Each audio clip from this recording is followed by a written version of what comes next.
Hello, Canada. I am Simon Crayon, and today we are here with the amazing Kevin Andrew Domingo, the drinking and driving specialist, and his partner Jamari Carl Badoza. So, Kevin, for how long have you been a specialist in this domain? Well, to start off, I started back in 1980, where I graduated college at 19 years old, and I've been a specialist since then. So basically, it's been 35 years exactly. How about you, Jamari? I've been in this domain for 10 years now. So, Kevin, tell me how many cases do you receive of drinking and driving every year? In other words, how many people die every year in a drinking and driving situation? Each year, there's approximately 16,000 people that are killed in alcohol-related crashes. Jomari, is the risk of being involved in a drinking and driving crash more increased for younger people or older people? It is scientifically proven that the risk of being involved in a crash is greater for young people than older people.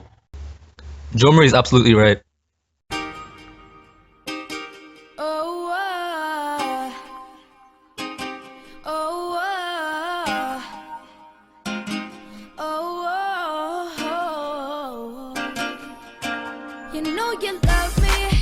Oh my god, Kevin, can you please close your phone?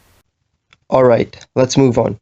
So Kevin, do you think alcohol should be legalized from the age of 16 years old? No, it should not be legalized from the age of 16 years old. And the reason why it shouldn't be legalized is because teenagers these days are simply too reckless.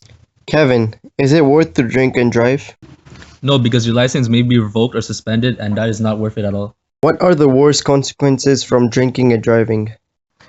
If I survive a crash but I accidentally kill an individual, I will be facing numerous consequences and jail time. However, if I die, all of my loved ones will miss me and it will affect them for the rest of their lives. Alright Kevin, let's talk about statistics now. In 2011, how many people were arrested for driving under the influence of alcohol? There was over 1.2 million drivers that were arrested for driving under the influence of alcohol. There was a lot more males than females to drive drunk. And the rate of drunk drivers is highest in the ages from 21 to 25 years old. 21? Alright, Jeremy, do you have any short stories related with drinking and driving that you would like to share with us? Yes, I do, Simon. In fact, it's a story that happened recently to one of my friends that I knew for a long time. Alright, let's listen to it. It happened about 3 years ago. It was 3 o'clock in the morning and I received a call from my buddy Alex. When he called, he was acting really weird and funny at the same time. I knew that he was drunk due to the fact that he was a heavy drinker. I asked him if he needed a lift home, but he refused. I did not agree, so I drove to the bar where he was.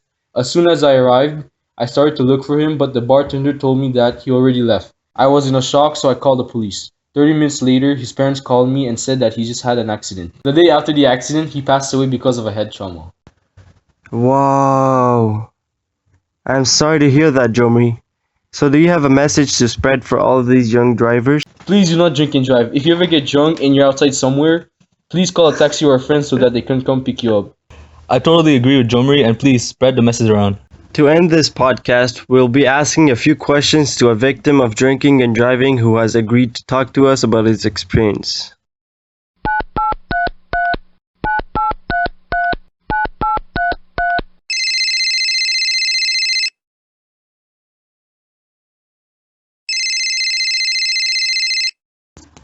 Hello, Mr. Gill. It's a pleasure to have you on our show. So tell us about your experience, please. It all happened about 5 years ago when I was at a party in a new city not too far from downtown. I didn't know the place and I barely knew anyone at the party. In order to fit in, I drank a few shots because everyone else was drinking.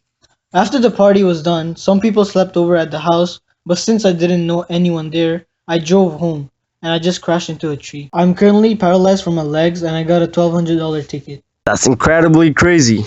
So what would be your advice to the people out there? Guys, never drink and drive because it's not worth it. The consequences are really severe and I still regret it until now. Alright, so we would like to conclude this podcast with the fact of the day. Each day people drive drunk almost 300,000 times, but fewer than 4,000 are arrested. One person is killed every half hour due to drunk driving, and every minute a person is seriously injured in an alcohol-related crash. We love you, Kevin!